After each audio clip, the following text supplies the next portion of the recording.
All right, guys. Soul check, check, check, check. Excuse me, guys. Might be a little staticky, but the red book. We're still on Liber Primus, the first book.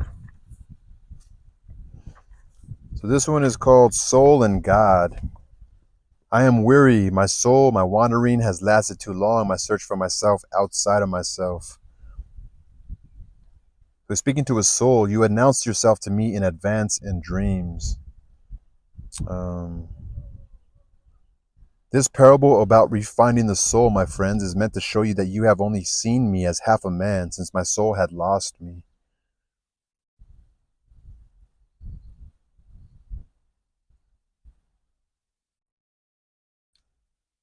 Um, who are you, child? My dreams have represented you as a child and as a maiden. I am ignorant of your mystery. Forgive me if I speak as in a dream like a drunkard. Are you God? Is God a child, a maiden? Forgive me if I babble. No one else hears me. I speak to you quietly, and you know that I am neither a drunkard nor someone deranged, and that my heart twists in pain from the wound, whose darkness delivers speeches full of mockery. Right? So, in quotes, I guess this is what his darkness is speaking to him. You are lying to yourself. You spoke so as to deceive others and make them believe in you. You want to be a prophet and chase after your ambition. The wound still bleeds, and I am far from being able to pretend that I do not hear my own mockery. I belonged to men and things. I did not belong to myself. And I found you again only through the soul of the woman. So my ambition was to make an impression. So he's talking about how he lost himself to the world, right?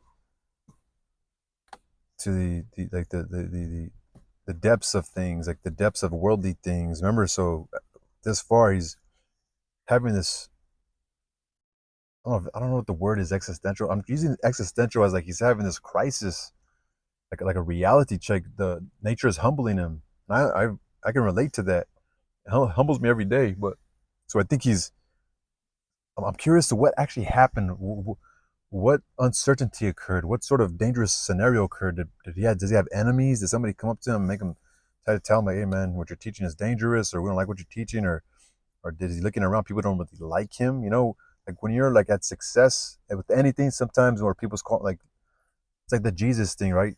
Yes, religious people didn't like him because he was this religious figure. So in essence, he was in this particular art form, and there's other people within that same particular form and thing, object, but he was calling them out. He was, so did they're his contemporaries, the Sadducees and Pharisees and other religious people that were so-called religious, and he was for some reason on top. He was dominating. And was Jung dominating right here? Did he feel like unsafe? Did he feel obviously his spirit was unsettled? He's saying like he thought he was someone he wasn't, I guess.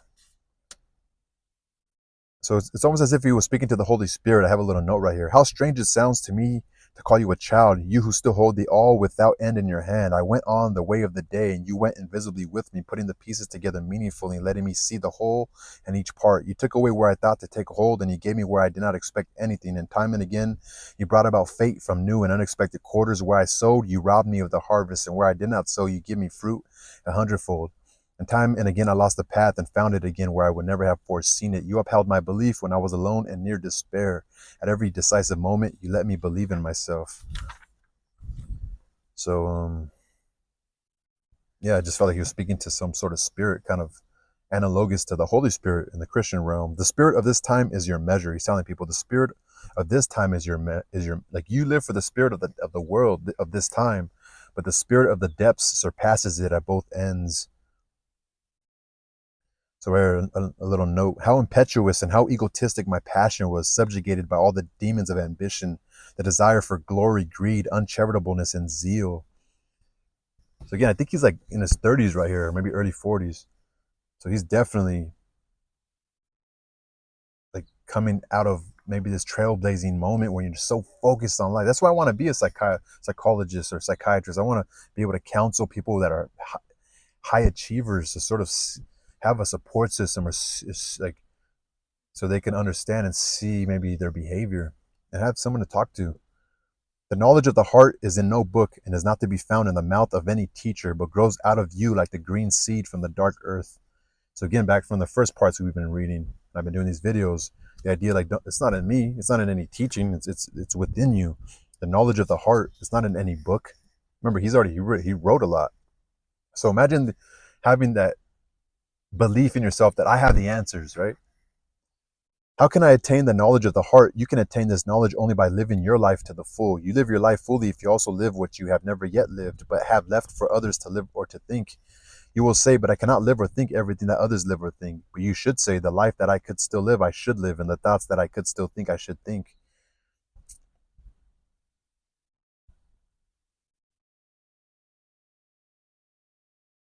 Um, so And a little note, in 1912, Jung argued that scholarliness was insufficient if one wanted to become a knower of the human soul.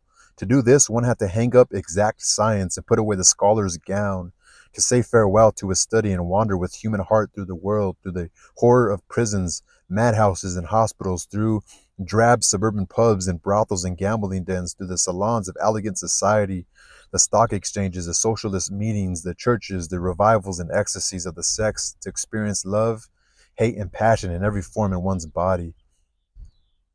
So that scholarliness was insufficient if one wanted to become a knower of the human soul. Um,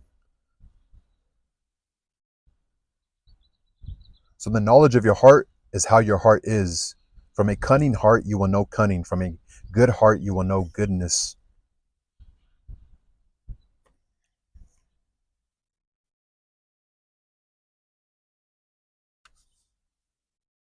So the spirit of this time, of course, allowed me to believe in my reason. He let me see myself in the image of a leader with right thoughts. But the spirit of the depths teaches me that I am a servant, in fact, the servant of a child. This dictum was repugnant to me and I hated it. But I had to recognize and accept that my soul is a child and that my God in my soul is a child.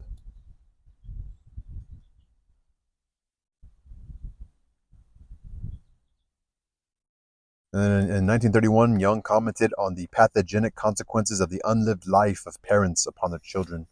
Like living through your child is sort of robbing your child of their identity.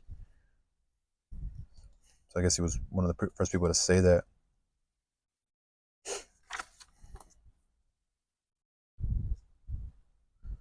So live, the unavoidable decides.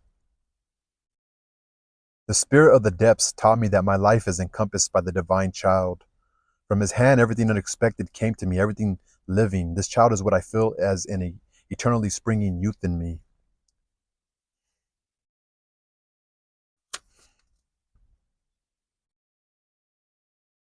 Yeah, and he says some other things. I just kind of, whatever felt like I could understand. I pretty much tell you guys. And again, I think he's just kind of like trying to, like, it's almost like a warning. Like, dude, I thought everything. I thought I was everything. I thought I was the fucking shit. And I'm like the greatest psychologist. I have all the success and notoriety and fame and power and wealth. But right here, he's sort of screaming out for help, sort of like calling out to his soul.